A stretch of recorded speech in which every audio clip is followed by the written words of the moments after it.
Құрметті менің оқырмандарым, менің арнама қош келдіңіздер. Бүгін сіздерге поэзия оқып беретін боламын.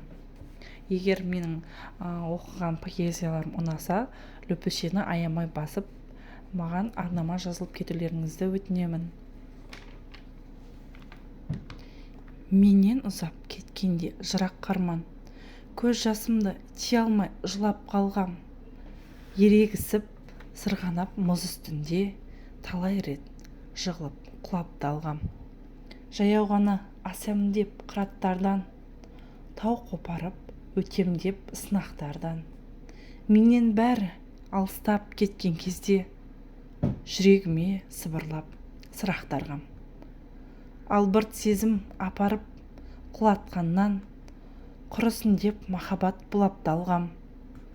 Менен бақыт алыстап кеткен кезде, өзімді өзім жұбатып сынап далғам. Шөл қандырып ішем деп бұлақтардан, талай медет сұрадым суаттардан. Менен бәрі үміт үзген шақта, сабыр бер деп Алладан сұрап далғам.